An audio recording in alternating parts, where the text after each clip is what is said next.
गायब हो गया ये, मुझे किसी भी हाल में विनोद को ढूंढना ही होगा।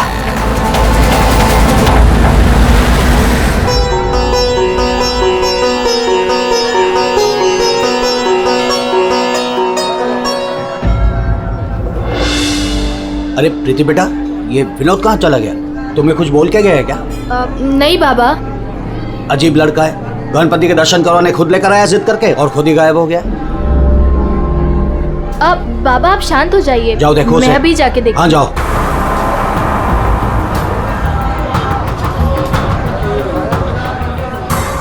जी फोन भी नहीं उठा रहे हैं।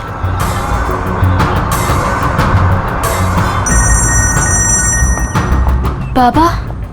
हेलो प्रीति, अरे बेटा कहाँ हो तुम? हाँ मैं घर तक आई हूँ विनोद भैया को लेने, बस 2 मिनट में उन्हें लेकर आ रही हूँ। बेटा देखो आरती का वक्त हो रहा है, तुम विनोद को लेकर जल्दी आ जाओ। भैया।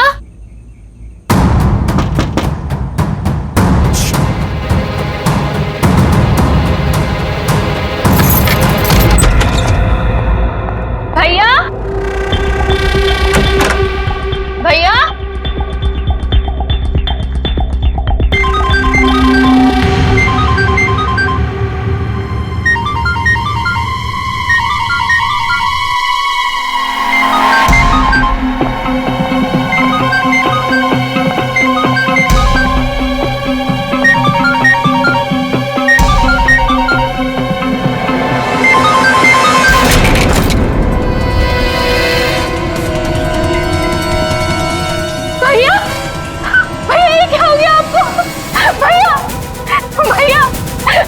उठिए ना भैया।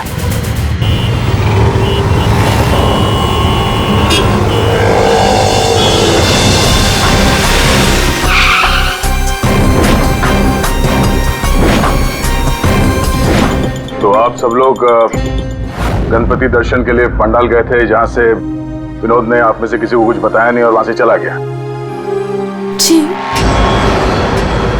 अच्छा, आप लोगों में से किसी ने विनोद को वहाँ पंडाल में किसी से बात करते हुए देखा था? जी नहीं सर, हम लोगों को तो पता भी नहीं चला कि भैया अचानक से कहाँ चले गए। 3 महीने पहले ही उसे बहुत ही अच्छी जगह नौकरी मिली थी, बहुत खुश था वो। कह रहा था बाबा अभी आप चिंता मत करो, मैं हूं ना। सर क्या हो गया विनोद का तो किसी ने खून कर दिया, अब मुझे वो सच्चाई कौन बताएगा जो सिर्फ विनोद ही बता सकता था।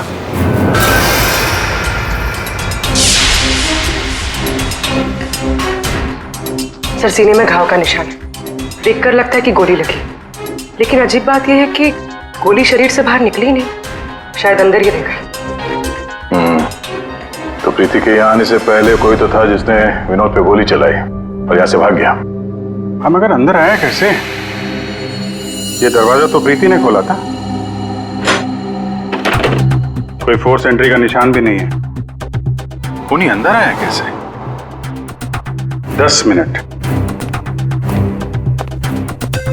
विनोद जब घर आया और प्रीति ने दरवाजा खोल के जब इसकी लाश देखी, इसके बीच में सिर्फ 10 मिनट का फर्क है और इतना ही टाइम खोनी के पास भी था। अभिजीत, कहीं ऐसा तो नहीं कि उस खूनी ने विनोद के ऊपर हमला किया यहाँ घर के बाद और विनोद की मौत हुई घर के अंदर जाने के बाद? नहीं सर, जब विनोद आया था तो मैंने उसे देखा था, वो बिल्कुल ठीक था और उसे चोट भी नहीं लगी थी।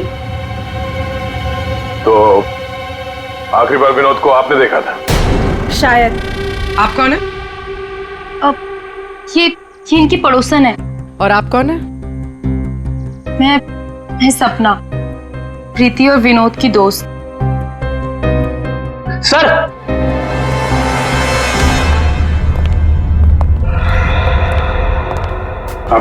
मुझे पता चल गया यहाँ पे क्या हुआ है। क्या हुआ है? विनोद ने इस कमरे में अपने आप को गोली मार ली। अरे सर यही तो हुआ होगा, आपने तो केस सॉल्व कर दिया। मतलब किलर और विक्टिम एक ही है। Sir you are a genius. Thank you. क्या बकवास कर रहे हो तुम लोग? इसने अपने आप को गोली मारी तो गन कहाँ है? इसकी आत्मा लेके चली गई क्या? ये तो यहाँ पड़ा हुआ है। गोली तो चली है, लेकिन किसी और के हाथ से।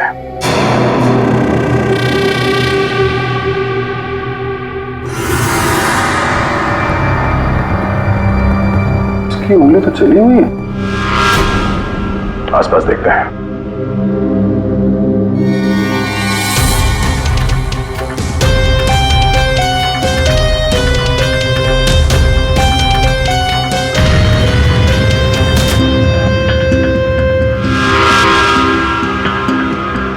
चली हुई थी।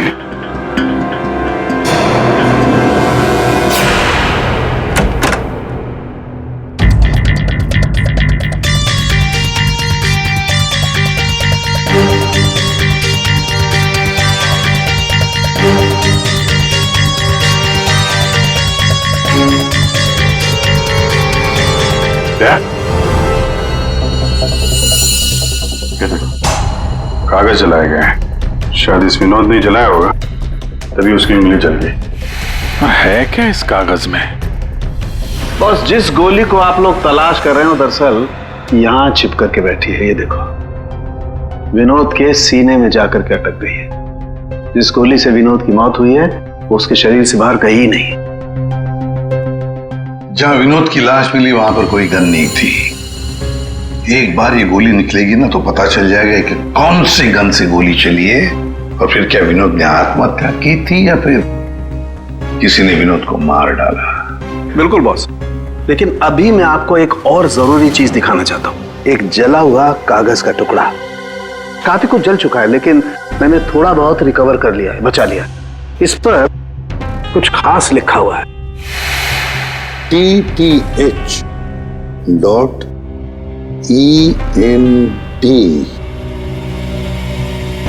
क्या हो सकता है सर ये?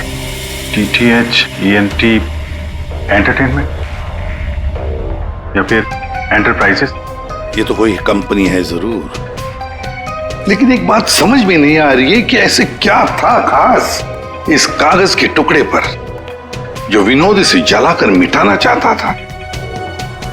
और फिर ये TTH एंटरप्राइजेस, ये क्या कंपनी है? कहां पर है ये कंपनी? सर ये TTH क्या है मुझे नहीं पता, मैंने पहली बार सुना ये नाम। विनोद की लाश के पास से हमें एक जला हुआ कागज मिला था, उस पर TTH लिखा था। विनोद आपकी कंपनी में काम करता था, तो हमें ऐसा लगता है कि TTH का और आपकी कंपनी से कोई ना कोई कनेक्शन जरूर है। विनोद का खून हो गया, उसके बारे में कुछ पता है आपको? देखिए सर, सर एक सेकंड सर, मैं बताता हूँ आपको। सर सुभाष सर तो एक नेक दिल इंसान है, ये शायद आपको वो बात नहीं बता पाएंगे। वो बात? कौन सी बात? यही कि सुभाष सर ने विनोद को यहाँ काम पर रखा, लेकिन उसने इसके बदले में अरुण। सर प्लीज मुझे कहने दीजिए। सर विनोद यहाँ पिछले 1 महीने से काम पर नहीं आया। लेकिन विनोद के पिता ने हमसे कहा कि वो हर रोज उसे ऑफिस के बाहर छोड़ के जाते थे। हाँ सर, लेकिन वो अंदर नहीं आता था, और उसके ना आने की वजह से सर आपको पता है सुभाष सर का कितने का नुकसान हुआ है। विनोद को लेकर तुम्हारे अंदर काफी गुस्सा है, हा? तुम हो कौन और ये तुम्हारे चेहरे पे क्या हुआ? सर मैं अरुण, मैं यहाँ पे काम करता हूँ। सर एक दिन मैंने विनोद को ऑफिस के बाहर पकड़ लिया था, जब उसके पिताजी उसे ऑफिस के बाहर छोड़कर जा रहे थे। सर मैंने उसे बहुत सुनाया, यहाँ तक कि उसको ऑफिस ना आने के लिए भी मैंने उसको बहुत कुछ कहा सर, लेकिन उसने मुझसे लड़ाई कर ली, और ये उसी की वजह से हुआ है ये। आपको विनोद ने कुछ बताया था कि किस नई कंपनी में काम करने जा रहा है वो? सर मैंने विनोद से पूछा, लेकिन उसने मुझे कुछ नहीं बताया। अब इससे ज्यादा आप विनोद के बारे में मुझसे कुछ भी पूछेंगे तो मेरा जवाब ना ही होगा। तो इस विनोद ने पिछले महीने TTH कंपनी में ही काम किया होगा। पंकज, उसके पिछले महीने की कॉल डिटेल्स निकालो, उसकी लोकेशन चेक करो, पता चल जाएगा कहाँ जाता था वहाँ। ये वही जगह है जहाँ विनोद इस महीने लगातार आ रहा था। इसके फोन की लोकेशन भी यही बता रही है।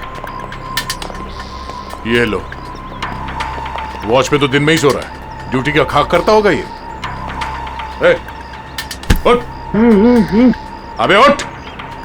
कौन हो भाई? ये टीटीएच इंटरप्राइजेस के बारे में कुछ पता है? नहीं मालूम। अगर मालूम भी है तो आपको क्यों बताऊं? अजीब गुंडागर्दी यार।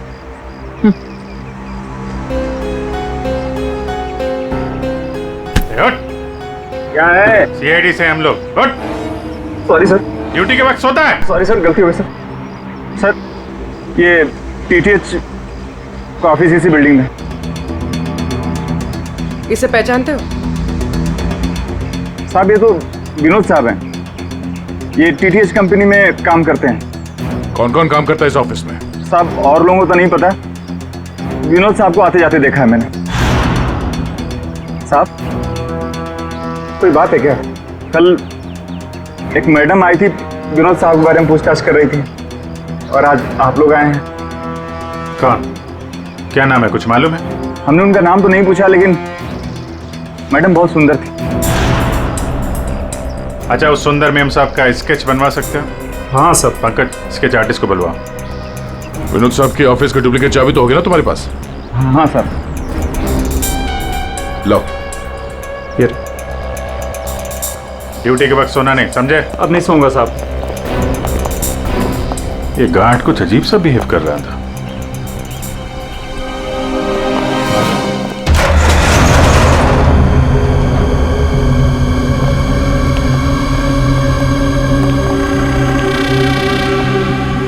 ये ब्लूम, सारे बॉक्स में ब्लूम ब्लूम लिखा हुआ है।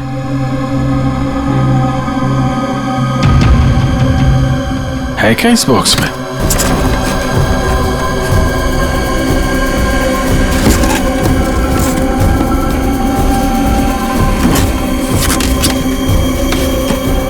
खाली बॉक्स यहाँ पे।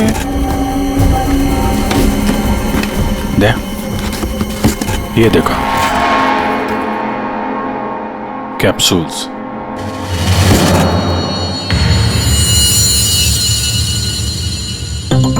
कहीं ये विनोद मेडिसिन वगैरह तो नहीं सप्लाई करता था? ये भी खाली है। खाली? अब ये क्या चक्कर है? कैप्सूल्स खाली, बॉक्सेस खाली, ऑफिस खाली। तो ये विनोद यहाँ करने क्या आता था? सर ये देखिए, ये लेटर हेड मिला। टीटीएच? ये तो ठीक वैसा ही लेटर हेड है जैसे विनोद ने अपने घर में जलाया था। लगता है उसने उस पर कुछ लिखा होगा, उसके बाद जला दिया। क्या चल रहा है यहाँ पे?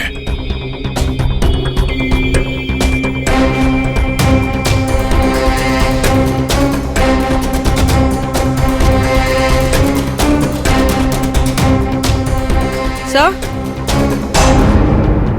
हाँ पूर्वी? सर ये देखिए, इसके अंदर कुछ छुपा कर रखा है। क्या निकालो? देखो ऑन होता है क्या? ऑन करो। ये तो किसी जगह का सीसीटीवी फुटेज है। लाइव है यार ये तो। इसका मतलब है विनोद यहां से इस जगह पर नजर रखे हुए था। कोई फैक्ट्री या वेयर हाउस लग रहा है। सर! स्केच! आखिर ये लड़की है कौन और क्यों पड़ी थी विनोद के पीछे? बॉस, विनोद के शरीर में उसकी छाती के पास में जो गोलियां में मिली है, विनोद की मौत उस गोली से नहीं हुई। क्या? ये तो क्या बोल रहा है सारुण के? अगर उस बुलेट से मौत नहीं हुई विनोद की तो फिर कैसे? देखो बॉस, मौत कैसे हुई ये तो पता नहीं, लेकिन उस गोली से नहीं। देखो, जब गोली शरीर के अंदर घुसती है तो बहुत ज्यादा स्पीड में आती है, लगभग 700 किलोमीटर पर सेकंड की स्पीड से, और उसके सामने जो भी चीज आती है उसे डैमेज करती हुई जाती है। लेकिन विनोद की बॉडी में ऐसा कोई डैमेज नहीं है। ये गोली जहां पर मिली है उसके आसपास के टिश्यूज भी डैमेज नहीं है। ये कैसे हो सकता है? एक और बात, ये देख रहे हो टुकड़े? हाँ, ये टुकड़े मुझे वहां से मिले जहां विनोद को गोली लगी थी, उस घाव के पास में से। है क्या ये? कैसे पहुंच गए? अब ये तो पता नहीं है, लेकिन ऐसे बहुत सारे टुकड़े हैं। इन सबको जोड़ना पड़ेगा, फिर देखना पड़ेगा कि टुकड़े कहां से आए, ये टुकड़े हैं किस चीज के। हेलो, क्या? सर मेरी बच्ची, मेरी बेटी सर।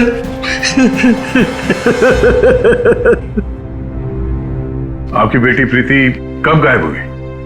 आज शौक सभा रखी थी, उसके बाद पता नहीं प्रीति कहाँ चली गई। तो आपने उसका फोन नहीं ट्राई किया? किया था, लेकिन उसका फोन स्विच ऑफ आ रहा है। पहले बेटे का खून होता है और अब बेटी गायब हो गई। कोई तो है जो इनके परिवार को नुकसान पहुंचा रहा है। आपने बताया कि आपके घर पे शोक सभा थी तो काफी लोग आए थे, तो उन सब के बीच में से आपकी बेटी प्रीति गायब हो गई और आप लोगों को पता नहीं चला? और वहां पे जितने लोग थे उन लोगों ने कुछ नहीं देखा? पूर्वी जरा चेक करो इनके घर के आसपास कोई सीसीटीवी कैमरा वगैरह लगा है क्या? शायद फुटेज से पता चल जाए। सर, ये कौन सी विपत्ति टूट पड़ी है सर मेरे परिवार पर। पहले मेरे बच्चे का खून हो गया और अब मेरी बच्ची नहीं मिल रही है सर, मेरी बच्ची। देखिए, हमें ये पता चला है कि आपका बेटा विनोद अंधेरी के एक ऑफिस में भी काम करता था। तो वहां क्या काम करता था आपको मालूम है? अंधेरी? नहीं सर, आप लोगों को जरूर कोई गलतफहमी हो रही है। विनोद का ऑफिस तो बांद्रा में था और वो वहीं पर जाता था काम के लिए। इसका मतलब है विनोद ने आपको अपने दूसरे काम या दूसरे ऑफिस के बारे में कुछ नहीं बताया था? हो सकता है उसने ये बात आपको जानबूझ के ना बताई हो, और शायद आपकी बेटी प्रीति उसको इस बात की जानकारी थी, क्योंकि विनोद के खून के तार कहीं ना कहीं उसके इस दूसरे ऑफिस और टीटीएच कंपनी से जुड़े हुए हैं। और ये सब अब प्रीति के मिलने के बाद ही पता चलेगा। सर, यही वो कार है जिसमें प्रीति और वो दूसरी लड़की गए। घर के पास जो सीसीटीवी लगा था उसमें भी एक कार थी। सर, ट्रैफिक पुलिस ने इस कार को यहाँ पर ट्रेस किया और हमें इन्फॉर्म किया। गाड़ी तो खुली है।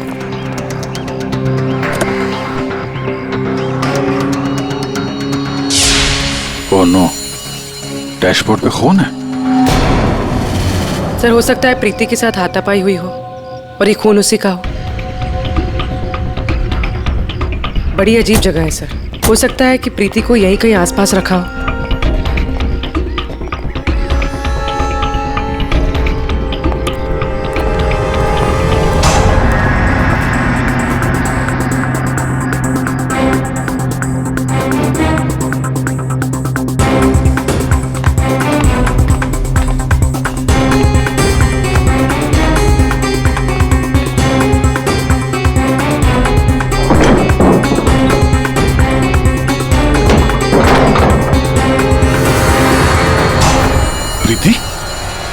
प्रीति? प्रीति?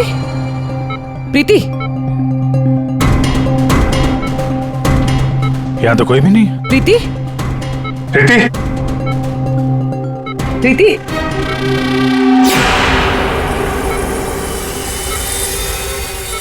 वैसे कोई नशीली दवाई दी गई है जिसकी वजह से इसकी हालत है। प्रीति? प्रीति? हाँ, क्या हुआ क्या तुम्हारे साथ? तुम यहाँ पर आई कैसे? वो एक लड़की आई थी भैया की शोक सभा में, वो ही मुझे यहाँ लेकर आई। उसने मुझे कहा कि भैया का एक पैकेट है उसके पास, वो मुझे देना चाहती थी।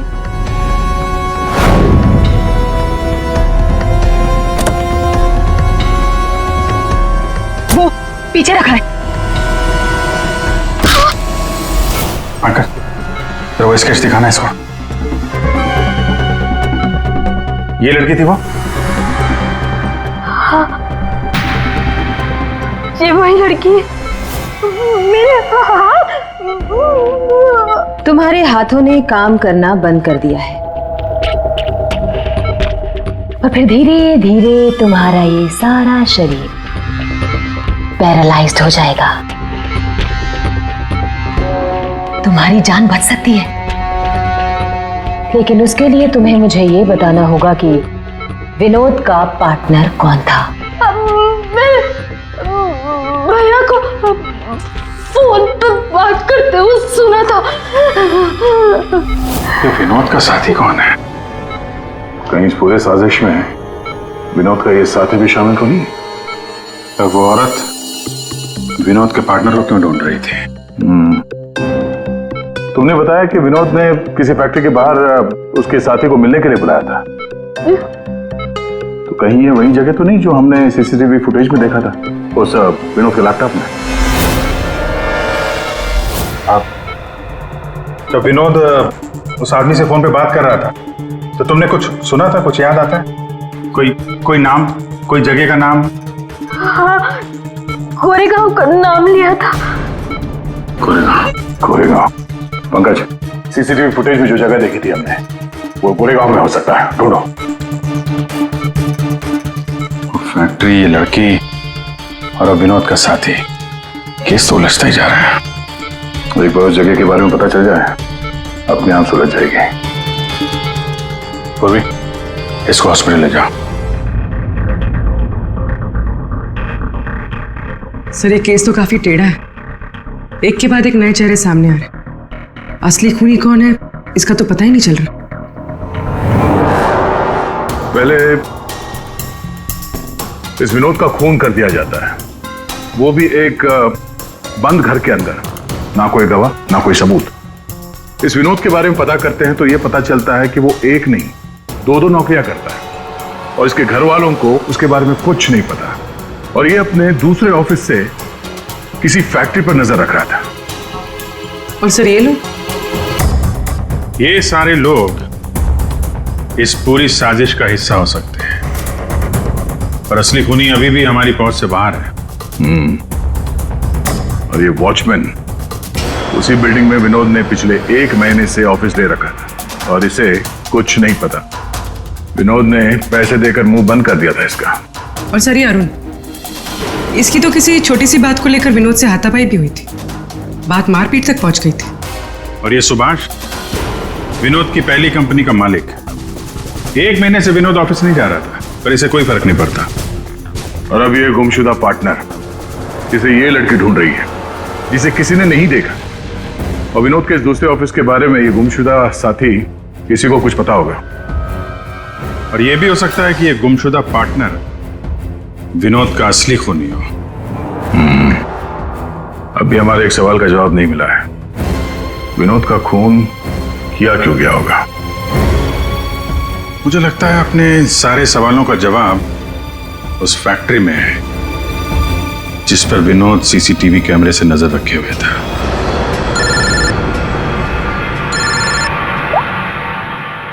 हाँ पंकज, क्या फैक्ट्री का पता चल गया? ग्रेट।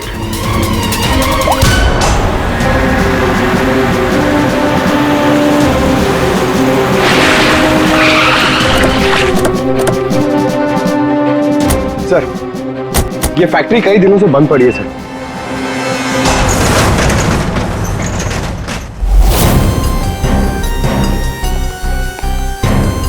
नो एंट्री का बोर्ड, तो कैमरा यहीं कहीं होगा, इधर होगा। ये रहा। ब्लूम? ये तो वहां भी था, ब्लूम।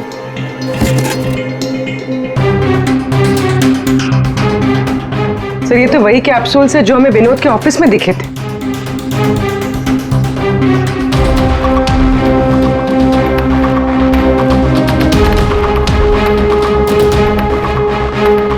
ये कैप्सूल भरे हुए हैं और वो खाली।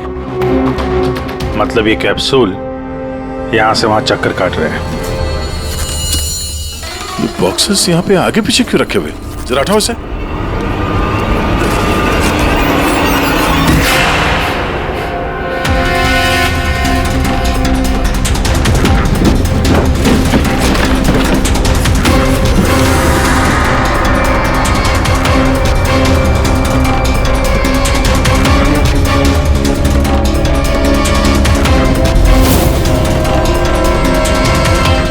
कौन हो सकती है लड़की?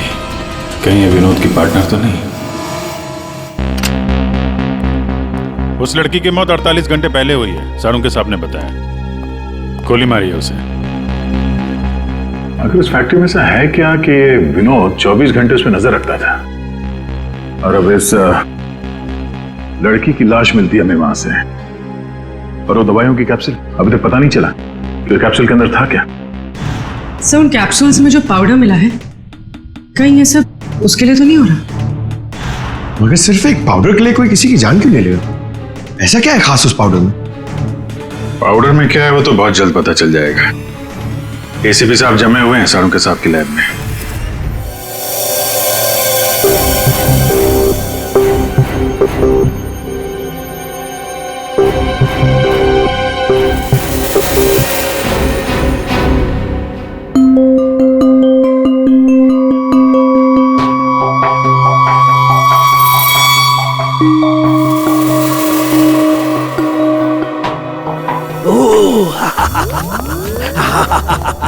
ओ मोना, ओ टोना।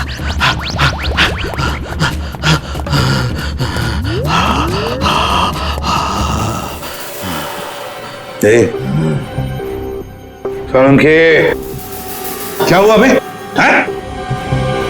एम्फेटामिन थी ये। क्या?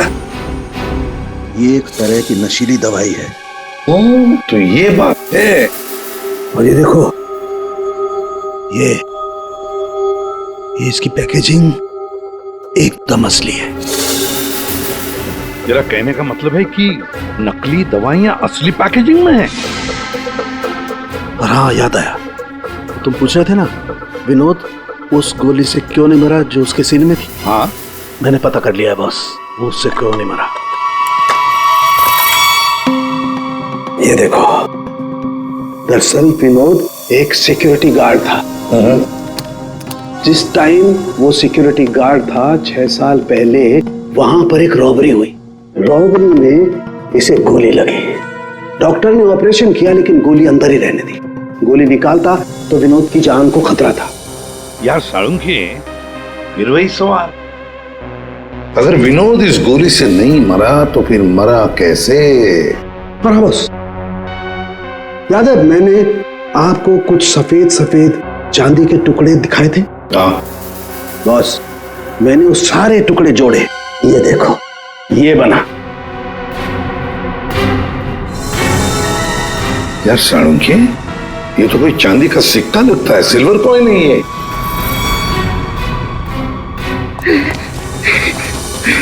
बच गया।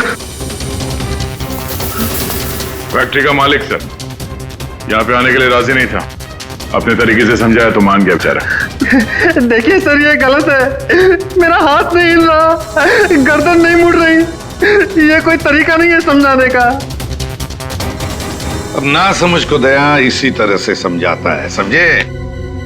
अब बताओ क्या चल रहा है तुम्हारी फैक्ट्री में? बताओ जल्दी। सर, मैं अपने फैक्ट्री में नकली मेडिसिन बनाता था और उसे मार्केट में बेचता था। इसके लिए मुझे अच्छे पैसे मिलते थे सर। लेकिन कोई था जो मेरी फैक्ट्री से दवाइयां चुराता था। इसीलिए मैंने एक लड़की को काम पे लगाया, ये पता करने के लिए कि ये चोरी के पीछे है कौन। लड़की को? कौन है ये लड़की? सर, उसे मैंने फॉरेन से बुलाया। खून करने में एक्सपर्ट है सर। ओह, खून करने में एक्सपर्ट है? अभी कहाँ है? सर, मुझे नहीं पता वो कहाँ है सर। वही मुझसे हमेशा कांटेक्ट किया करती थी। 6 अलग अलग नंबर से कॉल किया करती थी सर। हाँ पता है, वो सारे नंबर्स हम ट्रेस कर रहे हैं। एक बात बताओ, तुम्हारी फैक्ट्री में जो लाश मिली थी लड़की की, वो कौन थी?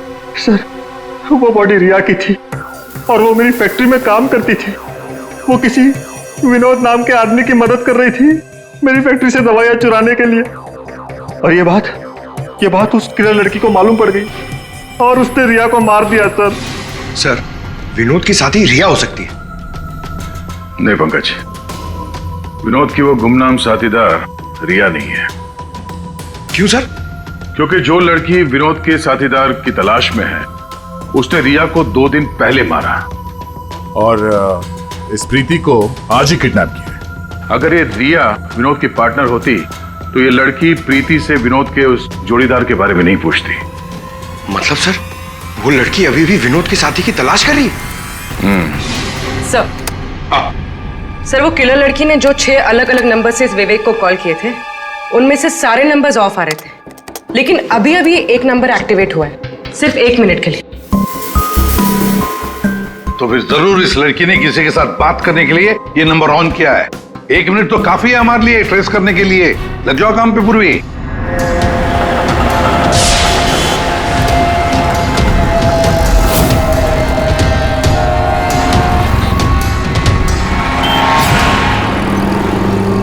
वो किले लड़की अभी अभी अंदर गई है मेरे सामने से।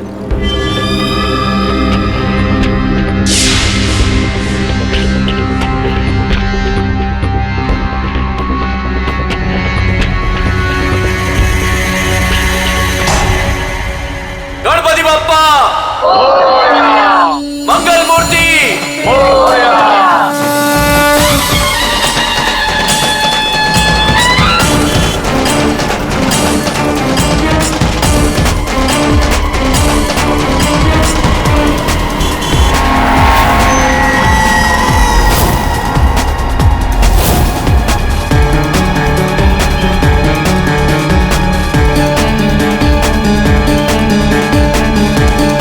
ये सपना अभी अभी अंदर गई है।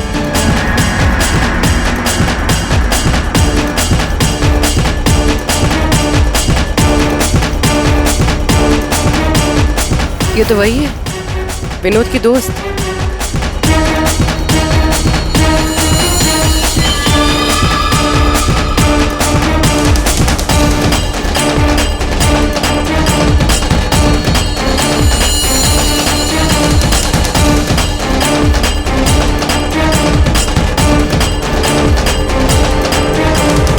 इसमें मैं सारा माल लाई हूँ।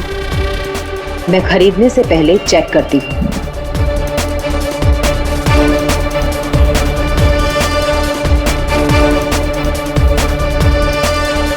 पंकज एक काम करो, कोई लड़की के पास जो बैग है ना, उसको छीन के भागो वहां से।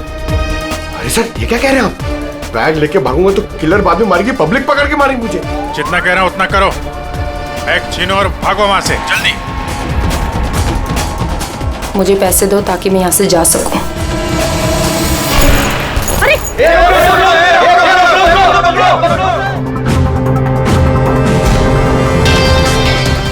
ओए रुक! ओए कहाँ भाग रहे?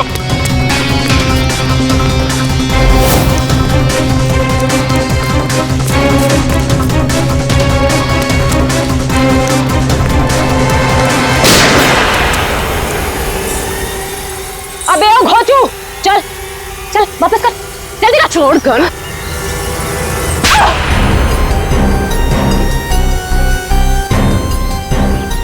तुमने पैसों के लालच में अपने दोस्त की बलि दे दी, खून कर दिया उसका। ये गलत है। मैं और विनोद तो साथ में काम किया करते थे। मैं रिया की हेल्प से नकली दवाइयां चुराती थी और विनोद उन नकली दवाइयों को बॉस तक पहुंचाता था। और इस काम के लिए बॉस हमें ढेर सारे पैसे देते थे। कौन है तुम्हारा बॉस? सब वो तो हमें नहीं पता, क्योंकि विनोद ही उनसे डील किया करता था। प्लान बहुत अच्छा था, विनोद को रास्ते से हटाकर नकली दवाइयों का धंधा खुद चलाना। मेरा विनोद की मौत से कोई लेना देना नहीं। हाँ सच है कि उसकी हत्या के बाद मैं थोड़ा डर जरूर गई थी,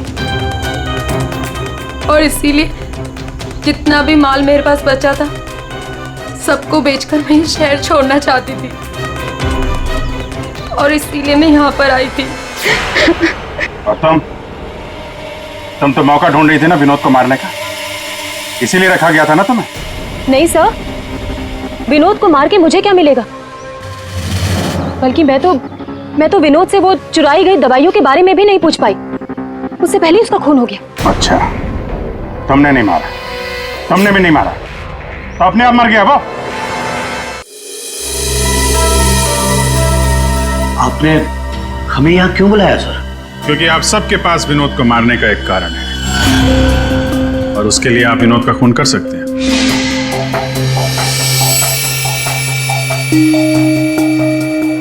सर ये आप लोग क्या कह रहे हैं? विनोद मेरा बेटा था। लालच, ईर्ष्या, जलन, बदला, गुस्सा, इतने सारे कारण थे आप लोगों के पास विनोद का खून करने के लिए। सर, विनोद मेरा भाई था, हम क्यों मारेंगे उसे? आप लोगों को विनोद भैया का कातिल नहीं मिल रहा, इसलिए आप लोग हमें फंसाने के लिए कहानी बना रहे हैं। विनोद का खून हमें मिल चुका है। विनोद का खून एक सिल्वर कॉइन से हुआ है, एक चांदी के सिक्के से, और ये है वो चांदी का सिक्का। सर, इस चांदी के सिक्के से? इससे कोई किसी को कैसे मार सकता है? जी हाँ, हमें भी यही लगता था कि एक चांदी के सिक्के से कोई किसी की जान कैसे ले सकता है, लेकिन हमारे फोरेंसिक सर्जन डॉक्टर साळुंखे, उन्होंने जब इसे अच्छी तरह से देखा तो उन्हें मिला इस कॉइन के अंदर एक छोटा सा छेद, और उस छेद के अंदर था एक बॉम्ब।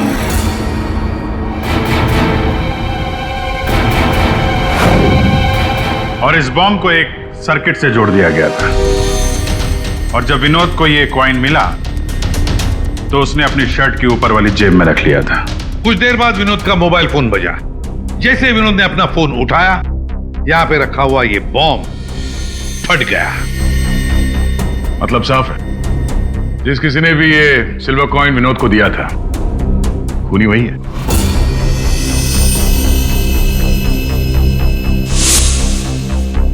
किसने दिया होगा ये कॉइन?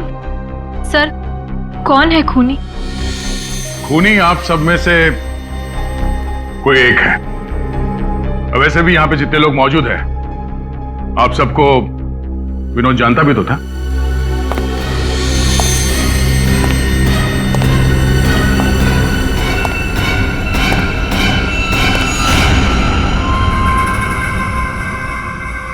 क्या बात है सर, आपने मुझे बुलाया? अरे सुभाष जी, आइए आइए आइए, आपका ही वेट कर रहे थे हम लोग। क्या केस जरा उलझ गया है, आपकी थोड़ी मदद चाहिए थी। हमारे पास कुछ है जो शायद हमें लगता है कि आपका है, और ये है वो चीज। आप पहचानते हैं इसे?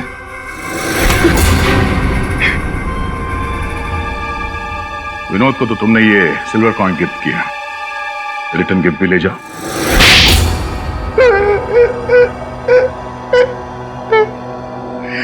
मुझे पता चला कि विवेक अपनी फैक्ट्री में नकली दवाइयां बनाकर बहुत पैसे बना रहा था, तो मैंने सोचा क्यों ना विवेक की फैक्ट्री से नकली दवाइयां चुरा कर मैं भी पैसे बनाऊं। इसके लिए मुझे एक आदमी की जरूरत थी जो उसकी फैक्ट्री से ये दवाइयां चुरा सके। विनोद ये काम कर सकता था, लेकिन विनोद मुझे धोखा देने की सोच रहा था। मुझे पता चल गया था कि उसने किसी और के साथ डील कर ली थी, इसीलिए मुझे उसे रास्ते से हटाना पड़ा। और इस बात का अंदाजा विवेक को था, इसीलिए उसने इस सोनाली को हायर किया। जो बम तुमने विनोद को लगाया था, उसमें अमोनियम नाइट्रेट नाम का केमिकल था, और हमें पता है ये केमिकल तुम बनाते और बेचते हो। तुम्ही ने तो लिस्ट दी थी, याद है? नकली दवाइयां बाजार में लाकर लाखों लोगों की जिंदगी के साथ खिलवाड़ किया है तुम लोगों ने। ऐसे जुर्म के लिए सिर्फ एक ही सजा है, फांसी।